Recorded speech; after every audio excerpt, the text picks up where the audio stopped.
the wrong advices. Hello and welcome to another edition of The Wrong Advices, the show where you go to know what you need to know, bro. Or sis, I guess. But sis doesn't rhyme. You know why? 'Cause women always gotta be fucking difficult, huh? You know what I'm saying, fellas, right?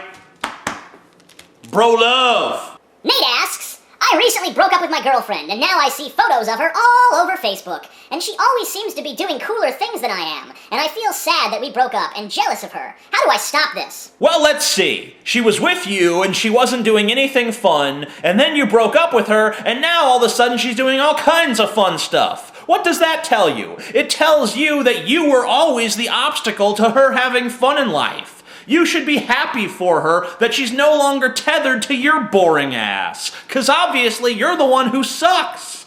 You know, think about it.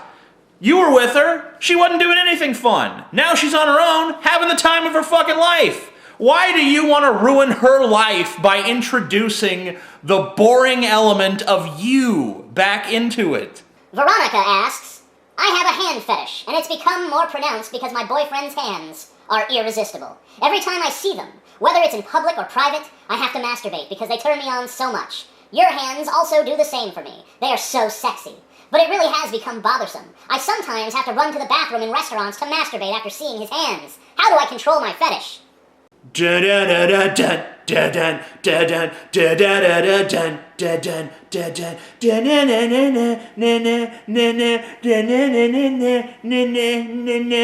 This is seductive to Veronica. That's what I'm doing. 'Cause, yeah.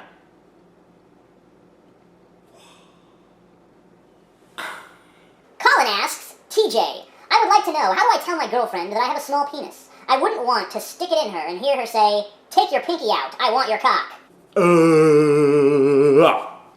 Colin, if your girlfriend hasn't seen your penis, can you really call her your girlfriend? I don't think you can. Steven asks, I am a gay male, and I have a spandex/mask fetish. So I get turned on by the thoughts of various superheroes like Spider-Man and such. One of the things that really gets me off, and yes, I know how weird this sounds, is Power Rangers, because it's hot guys in tight clothing. My question is, how do I tell my boyfriend that I get turned on by a children's television show without sounding really creepy?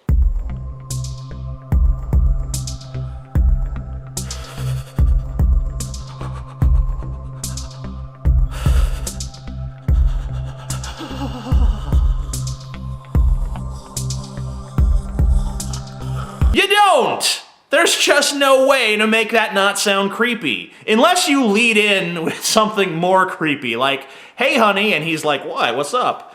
And you're like, you know what really turns me on? And he's like, oh, I don't know, what?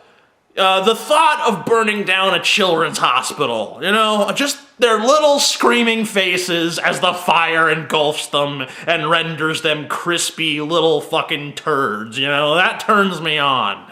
And your boyfriend's like, what the fuck? And he's like, no, I'm just kidding, I'm into the Power Rangers. Abby asks, I came out as omnipresent to my parents. They now want me out of the house, but I can't leave because I'm everywhere at once. What do I do? Abby, you are a fucking liar! You know how I know you're a liar? You know how I know that you are a lying fucking sack of garbage? Because if you were omnipresent, you wouldn't be able to come out of the closet. Because you would always be in the closet because you're everywhere at once. So you're obviously not omnipresent if you can be out of the closet. So don't fucking lie to me. My brain is bigger than a whale's dick and sharper than a fucking rapier. Jasmine asks, I have a problem. My boyfriend gets mad at me because I can only orgasm to the sound of your voice ever since I found your channel. I have to have one of your videos playing while we fuck to be satisfied, and I think he's going to break up with me soon. Help! I wouldn't worry about that old situation. You're not the first girl to find yourself in it. And let's face it, you're not gonna be the last. What I find is that, yes, your boyfriend will break up with you, but you'll discover that it's actually better that way. Because without him there's not all that clumsy fumbling and his pathetic attempts to please you. You can just focus on my voice and please yourself. That's a lot better, because you don't have some other guy in there distracting you from what's really important. Me. I wish that every man could be like me, but even if they were, I would still be better, because there's just an ineffable greatness to me. You guys ever noticed that about me? I know that most of you probably have, but I'm just great. I don't know why. It's a curse, really, and a blessing. More of a blessing. It's really just a blessing. It's not really a curse at all. That concludes this edition of The Wrong Advices, and we encourage everyone to go to the link below to donate to notproductive.com.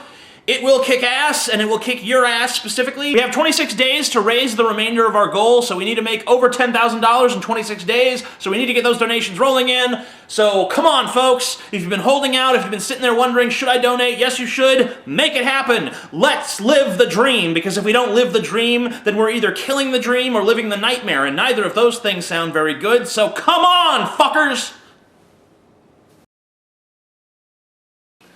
Heart and soul, I fell in love with you, heart and soul. I wanna fuck with you, asshole. You are nothing but a piece of shit.